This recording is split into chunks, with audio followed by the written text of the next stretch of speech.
Welcome to the 3030 Health Podcast. The following discussion is for education and entertainment. It is not intended to diagnose or treat disease. Please do not apply any of this information without first discussing it with your doctor. Here is your host, Guillermo Ruiz. Hello everyone and welcome to the show. Today's interview is with Dr. Michael Ruscio. He's a clinical researcher, author, and health enthusiast. Dr. Ruscio practices functional medicine and is currently performing 2 clinical trials in the treatment of digestive conditions. He is also writing a book on the microbiota. Dr. Ruscio gives smart, busy people who are suffering from symptoms of chronic illness simple steps to get better and get on with life. Dr. Ruscio obtained his Doctorate of Chiropractic Medicine from Life Chiropractic College West and has completed post-doctoral specialty training in functional medicine. In this interview, we talk about the microbiota, we talk about functional medicine, and we spend some time talking about hypothyroidism and diseases of the thyroid. If you enjoy the show, visit my website, that's 3030strong.com, and leave me a review on iTunes. Thank you.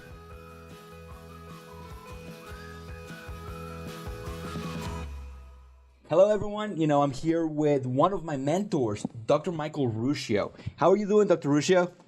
How you doing, buddy? Good to be here. Oh man, and I'm so excited to talk to you, especially because when I decided to start a podcast, I started noticing that I'm in the naturopathic niche, and at the same time I have another foot on the paleo, ancestral health niche, and sometimes those two niches don't combine. And a lot of people in the naturopathic community don't know about, all the great research and all the great figures in the Paleolithic and vice versa. So, I want to introduce you to the people in my niche, and hopefully we can start combining these forces and really create a bigger movement that we already have. So for those people that don't know your story, can you give us a quick rundown on how you started in the paleo community and in the functional medical community? Sure, yeah, I'd love to. I started off the way I think many people in this movement do, which was with my own personal health experience. When I was midway through college, I was dead set on going into orthopedic surgery, pre-med. That's the path I was slated for. And then I ended up having my own health experience where essentially, long story short, I started feeling really unwell, insomnia, brain fog, hard time focusing, lost a little bit of weight, had thinning hair, dry skin, dry nails, and no one could figure out what the problem was. Essentially, I found functional medicine through the need to figure the situation out and discovered I had an intestinal parasite that was essentially causing this myriad of other symptoms that I was researching on the internet and self-diagnosing as hypothyroid, adrenal fatigue, low testosterone, detox impairment, whatever it is. But the ultimate underlying cause was a issue in the gut. And so that prompted me to shift gears, go into integrative medicine and functional medicine with a focus on digestive conditions. And the other part of this story that I think is interesting and noteworthy is that as I started progressing in my career, I started to notice that it's not uncommon for people to be chasing other symptoms that look like other conditions like adrenal fatigue, hypothyroid, detox impairment, or some sort of toxicity when the underlying cause of the problem is an issue in the gut. And this contributes to, in my opinion, a lot of excessive testing and treatment in this field. And that's another thing that I've really made a large part of what I do, is trying to make this movement more cost effective. Yes, integrative between the paleo community and the naturopathic community, as you mentioned, which I think is a great point, but making it something that's more cost effective so that this type of integrative medicine isn't elitist and only for people with a large amount of disposable income, but can be something that can be implemented by a single mother of 2 or what have you. So that's kind of the short synopsis on my story. And that's so interesting because you mentioned that this should not be an elitist movement. The advent of this free of information movement has allowed a lot of people to get access to your blog, people like Rob Wolf. We can go and buy a $12 book and get a really good basis on diet, get a really good basis on exercise. But sometimes that's not enough. you started in the you ended up not going into the allopathic world. You ended up becoming a chiropractor. Mm-hmm. And when did you decide, this has to there has to be a better way of testing? There has to be how much money have you spent training yourself in order to identify the correct cause or the underlying problem? Well, I don't really know how much money I've spent, because most of the money has been my own time. The real cost has been my own time cost. So figuring that out is hard, because to be a little bit candid, if I may, I haven't been very impressed with a lot of the functional medicine teaching. I think it's been a bit, unfortunately, biased by lab companies and supplement companies that fund a lot of the education, and that's resulted in a lot of the formal education, even in some of the more respected academic, functional medicine trainings, there is a bit of influence from either lab companies, supplement companies, or from people, and I think everyone is well intentioned, but also by some people that are more academians than they are clinicians. And the challenge with that is academians love data, they love number, they love interesting stuff, which is all fine and good unless you're Sally Sue and you're the one who has to pay for all this data because your insurance won't cover all the lab testing.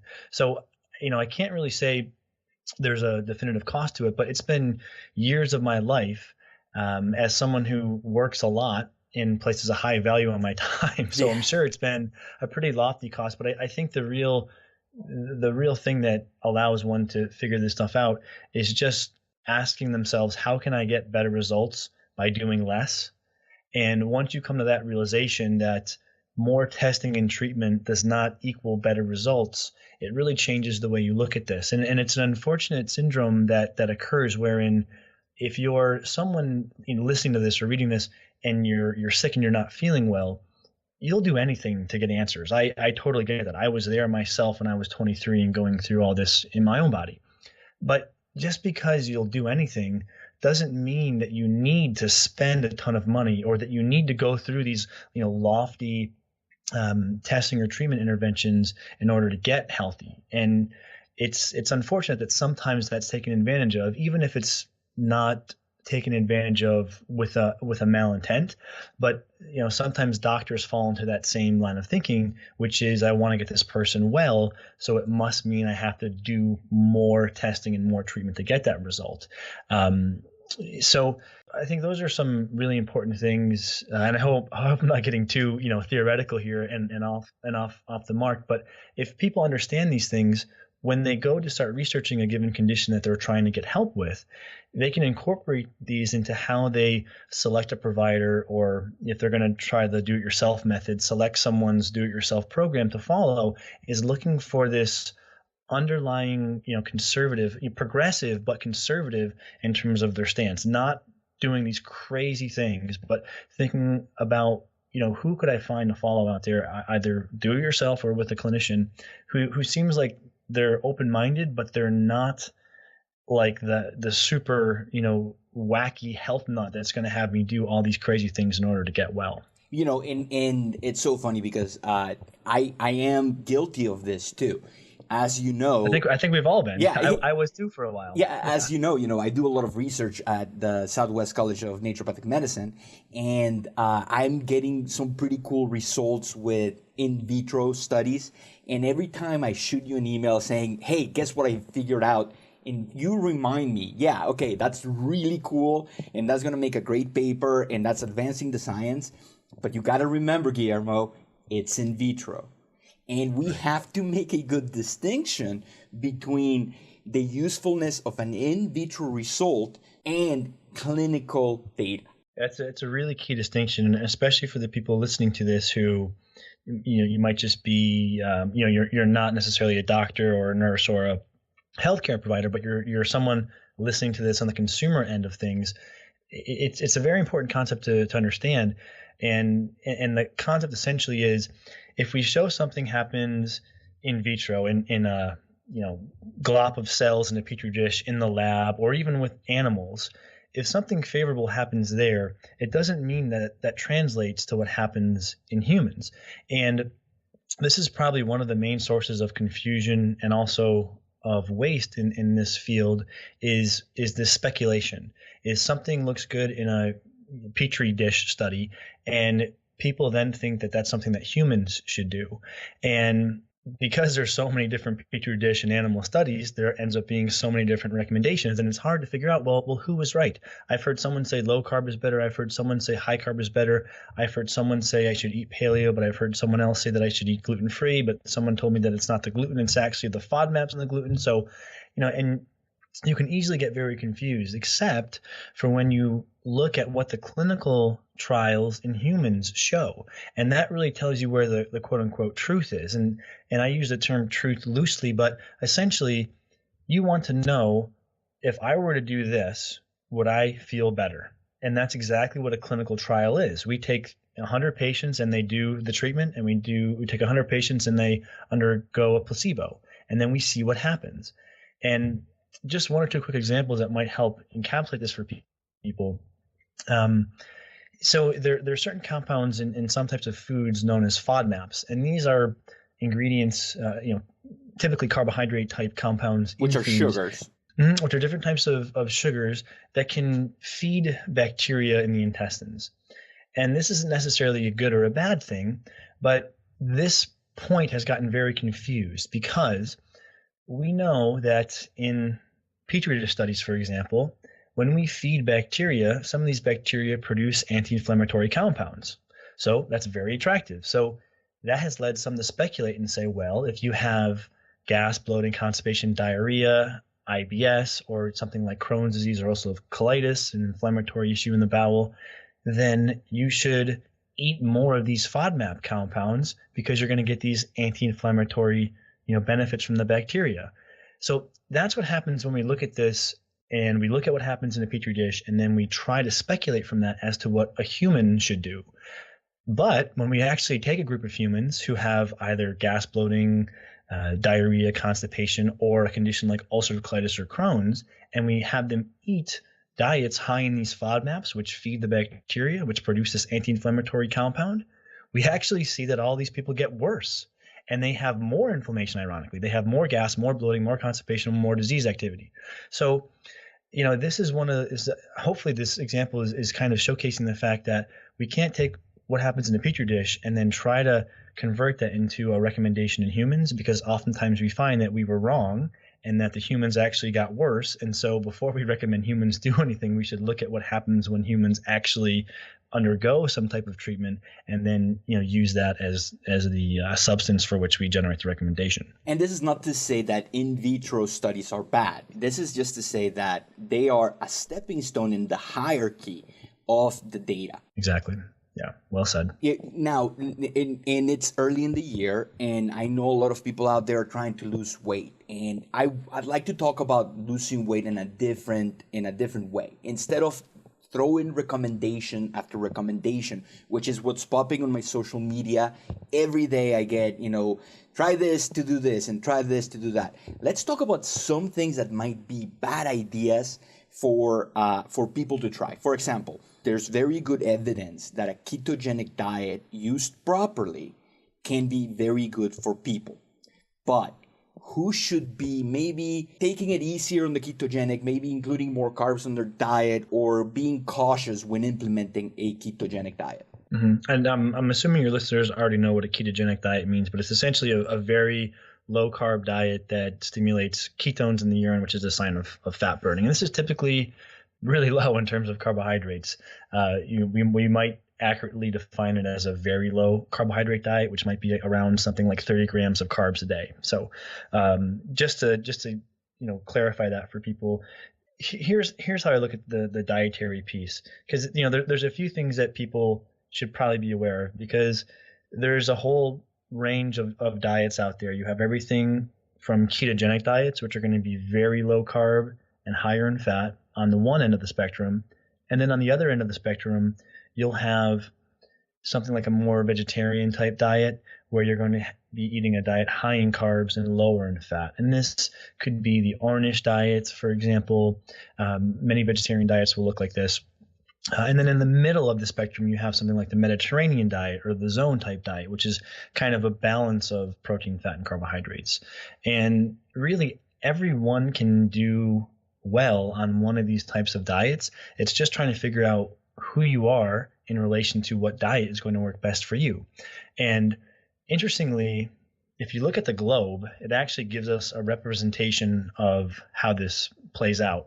And what I mean by that is people who have genes of equatorial descent, meaning from the equator of the globe, tend to do better on a higher carb, lower fat diet.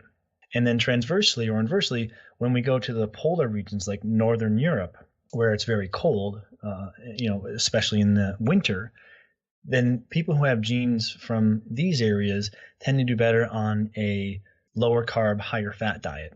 And then in between those two regions, in between the equator, for example, in Northern Europe, you have the Mediterranean. And ironically, people from gene lines of these areas tend to do better with a moderate approach of a balance of carbs and fat. So that's kind of like the big picture, maybe genetic orientation to this. And when we then look at some of the research studies have shown that for many metabolic conditions like high blood sugar, high cholesterol, especially being overweight, lower carb diets do tend to work better than higher carb diets. However, this is not a ketogenic diet. So it's not saying that, we're going to decrease our carbs all the way to 30 grams a day, but rather when people eat maybe around 100 to 200 grams of carbs, which tends to be a reduction compared to the standard American diet. Or the current recommendations, which are, above 300 grams. Right, exactly. So it's going to be a reduction in carbs for most people, but it's not going to be a reduction in carbs that is very excessive, which is what the ketogenic diet will do, where you go down to like 30. So, the science is pretty clear on that, because there are maybe 9 or so clinical trials that have compared something like a lower carb diet to a standard, nutritional advice, like you're saying, that maybe has 300 grams of carbs. And they pretty much across the board have shown benefit for metabolism. But again, it doesn't mean that reducing the carbs a little bit means reducing them even, reducing the carbs a little bit is good, meaning reducing the carbs even more is better. So what I typically recommend people do is start on a lower carb approach and give that a few weeks and see how they do. And if it's working, continue with it. And if it's not, slowly increase their carbs until they figure out where, what level of carbohydrate intake works best for them. So someone may want to start off with about 100 grams of carbs a day, give that a week or two, see how they're doing. If they're generally feeling better, continue. If they're not feeling better, then add 50 grams of carbs per day into their diet. Give that a week or so and see how they're doing. And if they're feeling great, they're maintaining that. And if they're not, bump it up a little bit. And it doesn't have to be this highly calculated, at least in my opinion, it doesn't have to be this highly calculated exercise, but rather just bring down your carbs. And then, let's say at every meal you have a serving of protein and a vegetable, which that's going to give you very little carbohydrate. And you also have a small serving of something that gives you carbohydrate. Maybe you have a quarter cup of rice or half a potato or whatever. And that's kind of like your 100 grams of carbs a day meal if you eat that way at every meal. And then if you want to up the carbs a little bit, instead of making it a quarter cup of rice or half of a small potato or what have you, make it a half a cup of rice or make it a whole potato, and that'll give you a bump up to the next level. And that's really as complicated as I make it in terms of trying to figure out the specifics of the carbohydrate in someone's diet. That's generally what we use to try to guide people through figuring this out. I'm not sure if I answered your question in its entirety, but that's kind of my long answer to your question. So I guess I'm gonna make it a little bit clearer. Okay, so in our society, if we see hundreds of people getting results with ketogenic diets, and then you might have an underlying condition like maybe thyroid autoantibodies, or maybe you have something going on with you and you don't see the results other people are doing, we tend to go even harder and maybe reducing our carbs even more. And, right. So instead of trying to will ourselves into having something work for us, individualization of diet, it's just so important, Right. And one of your first talks that I listened to or that I attended was at Paleo FX in 2014. And you talked about how what you eat can affect your thyroid. Precisely. And specifically carbohydrates. Mm-hmm, mm-hmm. And I mean, do you want me to give some Totally. elaboration on that Please. point? Okay, yeah, because there's a lot of confusion. There's a lot of confusion about thyroid. Um, I think maybe one of the most important things, or the probably two most important things that people are concerned about in this regard are thyroid autoimmunity one, and then thyroid what's called conversion or metabolism two.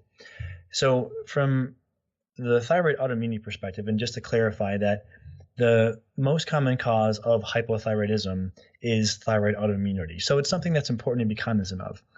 Now, there has been one study to date that has looked at a lower carbohydrate diet's impact on thyroid autoimmunity. And this did show, I believe, a 40 to 60% reduction in thyroid autoimmunity. Now, here's the key point though. This was not a ketogenic diet. This diet had people consume around 150 to 200 grams of carbohydrate a day, avoid things like breads, pastas, rices, cereals, and also dairy. And so what this actually ended up looking like was what we would term a moderate carbohydrate paleo diet. And there were not, in the researchers even, they say it in science language, which is adherence to an ad hoc dietary approach produced a novel decrease in thyroid antibodies, which essentially, the essentially important phrase there is ad hoc, meaning not strictly mandated, right? So they didn't give these people a super restrictive diet. They said, hey, do your best to generally avoid breads, rice, pasta, cereal, and dairy. And they gave them, some guidance on how to get down to about 200-ish grams of carbs a day.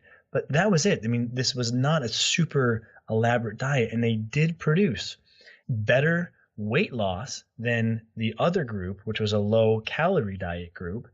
And they also produced a much better change in thyroid antibodies. In fact, the other group, the low-calorie diet group, did not see a change in thyroid antibodies. In fact, there was a slight increase in that group, whereas this group experienced somewhere around, and I apologize, I forget the exact numbers, but 40 to 60% reduction in their thyroid autoimmunity.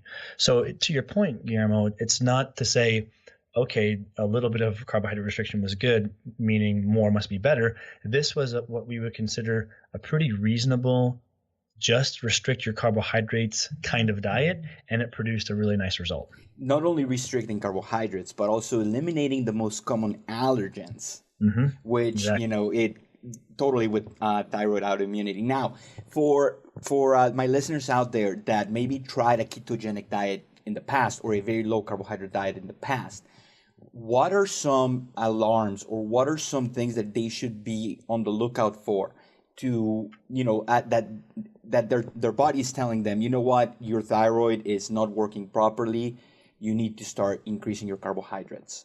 And this actually brings us to the second point of those two that I just outlined, which is thyroid hormone conversion or thyroid hormone metabolism. And it's actually a misnomer, at least in my opinion, but it's based upon an exhaustive review of the literature on this issue.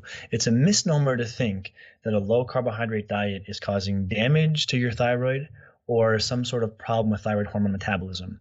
Because when you look at the research, what you actually see is that this is more of a metabolic adaptation. It's just your metabolism shifting to adapt to the changing food supply that you give it, rather than it being some sort of damaging change to your thyroid. And if you don't look at this with a keen eye, you could easily be misled into thinking it was. And I think that's where some of this confusion comes from. But it doesn't really seem to be the case. Also, it's important to mention that some of the studies that some people may erroneously misinterpret to show that a low carb diet is bad for your thyroid are actually in low carb and low calorie diets. And the researchers have commented that there seems to be a caloric ceiling, meaning as long as your calories are above a certain ceiling, the negative effects that we think can happen actually don't occur. And I believe, and I'm sorry, I'm really going from memory on this one, but people can search us on our website and find this if they just go to the search box. I'll make sure to put on the show notes. Okay, carbs and thyroid. If you search that in our search box, you can find the post where we went into the details. But I think the caloric minimum that needs to be reached was either 800 or 1200 calories a day.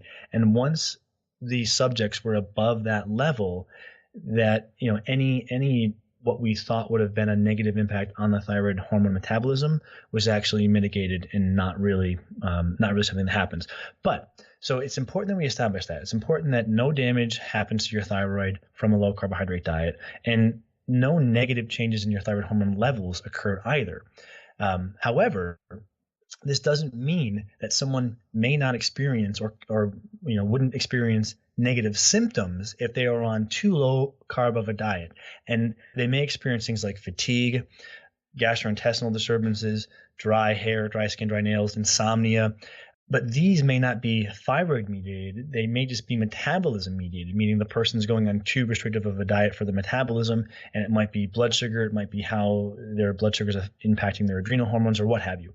But it's not the thyroid that's the chief mediator of that. So some of the alarm signs then of simply eating too low carb, and not trying to implicate the thyroid in this, but just understanding that you're eating too low carb and now you're not feeling well. It's as simple as that. Here's some of the alarm signs that can be indicative of that. Insomnia is one. Fatigue is another. Irritability, brain fog, gastrointestinal upset. And then there are also, this is something I've seen much less commonly, but you will see reported, people can experience thinning hair, dry skin, dry nails. That's much less common. But some of the chief symptoms are just fatigue, insomnia, irritability, maybe depressions of mood. And this, if you think about it, most of these are just symptoms when your system's not getting enough juice, to put it simply. I mean, it really has to do with either calories or carbohydrate or both of those, but it's just you're kind of starving, right? So you're not sleeping well, you're irritable, you're tired, you can't think, and those are some of the most common symptoms associated with being too low carb. And then, if you don't have a physician that is looking at this in a holistic way, in a, taking into consideration nutrition and all of the different strategies you're doing, those sound like thyroid symptoms. Yeah, and the thyroid's really often blamed. And, if I may be honest, oftentimes it's used as a marketing tool for clinicians who are trying to attract and help patients. And I think the clinicians are doing it with only the best intent. But, what happens is if you're a clinician and you own a practice, you're trying to communicate with patients in a way that is going to speak to what they're looking for. And everyone does this. It's not a knock. I mean, hospitals like Kaiser do the same thing, right? They have these commercials talking about how great your insurance coverage will be and blah, blah, blah. So there's nothing wrong with trying to speak in a language that connects with the consumer that you're trying to capture or you're trying to reach. But if that translates into you doing crazy thyroid testing or whatever when the person comes in, or pulling them down this rabbit hole of chasing the thyroid when the thyroid is not actually the cause of the problem, then it becomes a little bit of a disservice to the patient. And then what happens when you do have maybe a functional level of thyroid, TSH, and then you go, you know what, anyways, I'm just going to give you a little bit of natural thyroid, and now they're hyperthyroid, and they feel great, but that's probably not the best thing for the body. Actually, fatigue is one of the most common symptoms of being overdosed in thyroid hormone. And I see a fair number of patients that actually are able to decrease their thyroid hormone after we do some work in our clinic. And the predominant reason for that is probably because we improve the health of their gut, and therefore the absorption of the thyroid hormone medication increases, and therefore they need less. But it is very interesting to see and to observe that these people, when they decrease their dose, their energy actually gets better. And I think what happens in a lot of those cases is that people read a bunch of information on thyroid and think they need more and more and more hormone, and they keep pushing their doctor to up the dose because they're not feeling well, and they up the dose and they don't feel any better, but they haven't taken a moment to step back and think, hey, maybe I'm looking at this wrong. Maybe the increased dose is actually making me feel worse. And there's actually an interesting mechanism that may underlie this. Not that I like to get too involved in mechanism because I think it can easily mislead you, but there's two very important things for energy: your thyroid hormone and your adrenal hormones. And if people have been under a lot of stress, that can lead to a somewhat curtailed output of some of the adrenal hormones. And what's interesting is thyroid hormone actually, essentially, to put it simply, decreases your adrenal hormone levels. So if you're someone who's a little bit burnt out and you don't have great adrenal hormone levels to begin with, and then you take too high of a dose of thyroid hormone, and that thyroid hormone decreases the level of your adrenal hormones, you just made your adrenal hormone levels worse and contributed to your fatigue, even though you weren't trying to. So I don't know if I'm getting too detailed there. No. But... This is perfect. If anything, this is just very important for anyone out there that's trying to fix themselves without the help of a practitioner.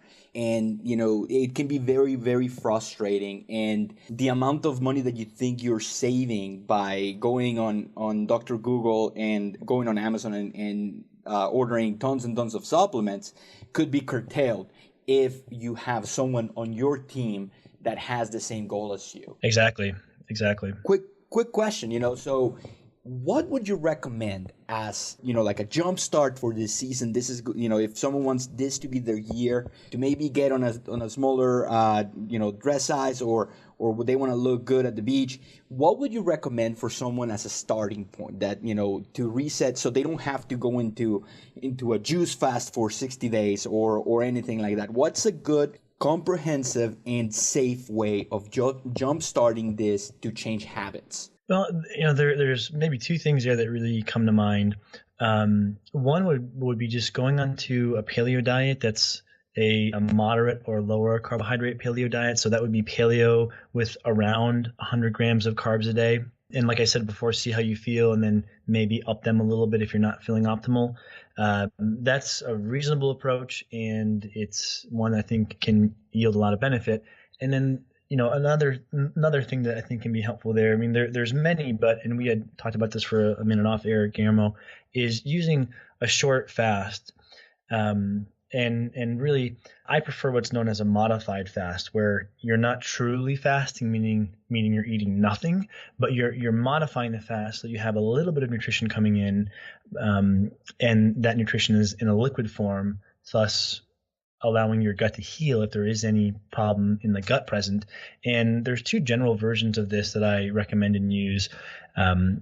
Typically I'll ask a patient to perform what we term a modified fast for 2 to 4 days in duration. And I tell them, if you're feeling well, after 2 days, extend all the way through 4. If you're not feeling well at 2 days, then this may not be for you, and let me know, and we'll try something else. But essentially, they will create a fasting liquid solution and sip on that solution throughout the day. And I'll come to the specifics of the solution in just a second, but they'll sip on the solution throughout the day, and the sipping is kind of like an IV drip of calories, where you have a little bit of calories coming into the system, which is why the sipping is important.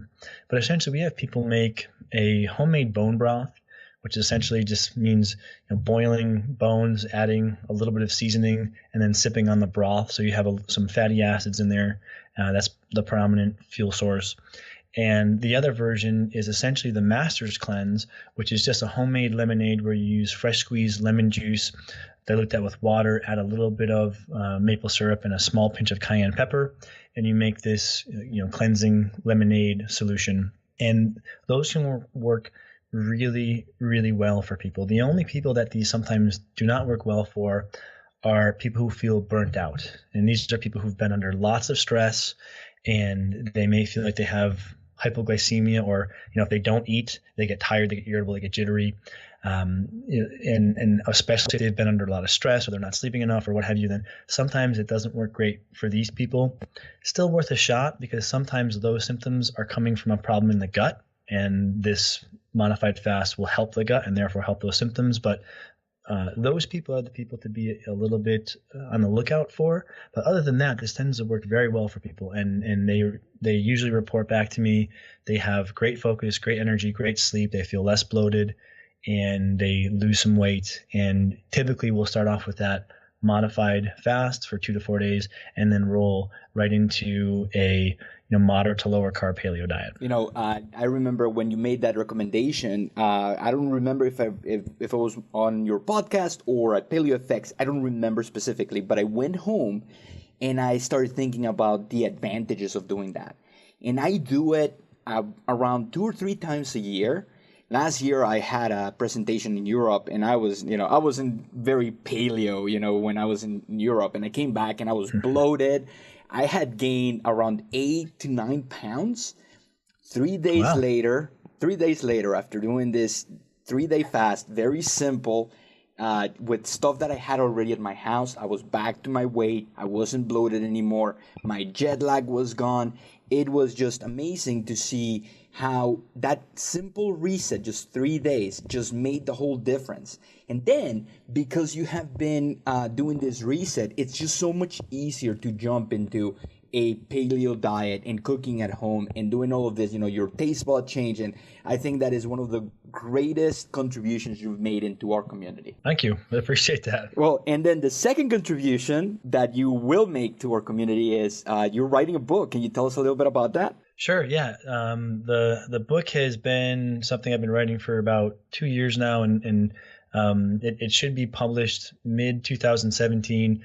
And the book is essentially a self-help guide for how to improve and optimize the health of your gut, which is, after diet and lifestyle, in my opinion, the most important step you can take toward improving your health, because the gut affects everything from your brain to your skin to your thyroid to your cardiovascular system. So it's a comprehensive self-help guide. It's not a simple one-size-fits approach, which is fine, but I wanted to write something that would give someone this sort of layout. I've done the paleo diet. I got a little bit better. I went on a probiotic. I got a little bit better.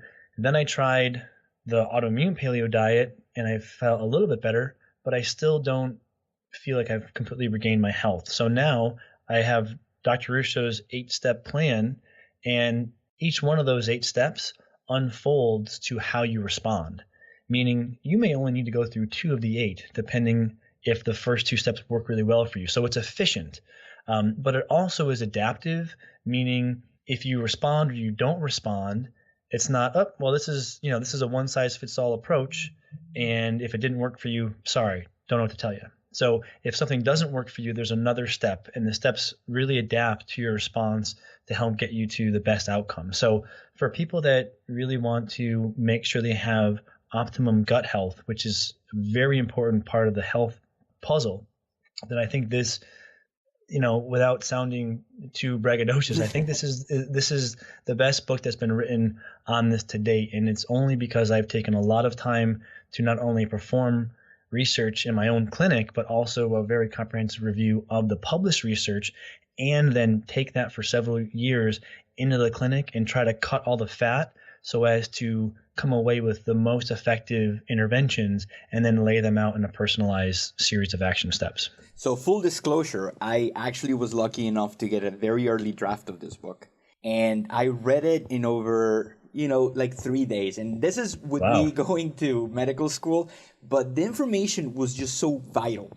And one of the greatest things that I found about this draft is that it's not just this prose, it's not just a book that you read and then you keep on your bookshelf. No, it's actually like a rubric that you can follow, and it has all these different pathways that you can follow, and it's very, very actionable. And I think that's so important for the people that maybe are in a different country and cannot access a naturopath or a functional medicine doctor, that they can have a really good blueprint on how to optimize their health. And most importantly, it's not just for weight loss. You can have someone that has an autoimmune disease, and they can have their own storyline where they can benefit their autoimmune disease. Or you can have a power lifter or an elite athlete, and they'll have their own storyline that might intersect at some points, but eventually will have different outcomes. And that it was a fantastic read, and I can't wait until it gets published. Thank you. Yeah, I'm surprised you read that in 3 days. You must have enjoyed it, because that's a lot. It was. I might not have been paying attention to my classes while I was while I had it, but it was very enjoyable. And I don't want to give anything away, but your analogies are fantastic. Thank you. I thought a lot about those, because there's a lot I wanted to teach in the book, and if you don't have a simple analogy to kind of get everyone on the same page with, it can be really easy to get lost. So I put a lot of thought into the analogies, and thank you. I really the fact that they were helpful. Yeah, and back to the actionable stuff. You actually have recommendations on accurate, supplementation and diet plans, and that's so necessary because it really helps people navigate their health. Exactly. It's pretty much essentially the process I walk my patients through, and just kind of gives you your own roadmap, and there's a dialogue. It's just like I'll have a follow-up patient visit. There's a follow-up, I think we call it reassessing or checking in. And I ask you some questions, and based upon your answers, we go one way or we go the other. And that's kind of the adaptability framework of the book. Well, Dr. Ruscio, thank you so much for taking some time off of your busy schedule. How can my listeners learn more about you, go follow you on social media, or read your blog? Well, there's a page right now for people who are interested in the book, which is an offshoot of our website. Our website is drruscio.com, which is drruscio.com. And then there's a page for the book if you want to get a little more information or to be notified about the book when it will be published. And that's just drruscio.com/gutbook, all one word. So drruscio.com/gutbook. And on the homepage of the website, you can plug into a bunch of different information, and then at the Gutbook page, you can plug in for the book. And it's a pretty deep well when you get there because there's a lot of stuff. The search box is great because there's a lot of information on there, and it's almost more efficient just to search for what you're looking for, and try different terms like carbs and thyroid or whatever. But yeah, there's a lot of info there, and I'm speaking in different places and all that, but if you go to the website, you'll get all those details, and happy to help people any way we can with the information that we're putting out there. Awesome. And you're actually seeing patients. Yes, I will never stop seeing patients, because it's such an important aspect of being able to give good recommendations in books and in articles.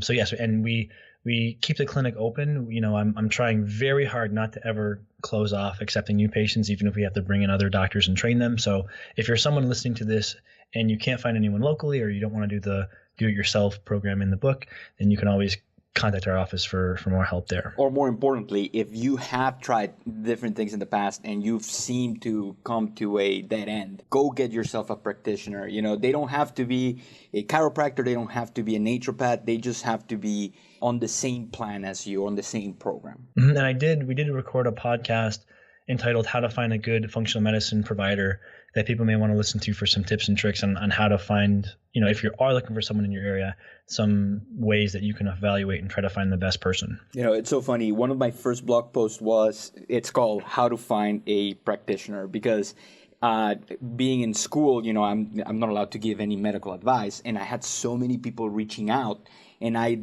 basically did a blog post. It's a 3-part blog post on what to look for. And Dr. Ruscio, you qualify for every single one of those check marks. Oh, thank you. I appreciate it.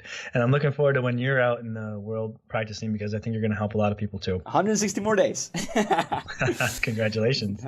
Well, thank you so much for sharing this with us, and I can't wait for your book to come out. Maybe when your book comes out, maybe we can put some questions on ask for questions on Facebook and have you over and maybe answer some of the more detailed questions that people might come up with. Yeah, I'd be happy to. Well, thank you so much, and I'll talk to you later. Thanks again. Talk to you later. Bye-bye.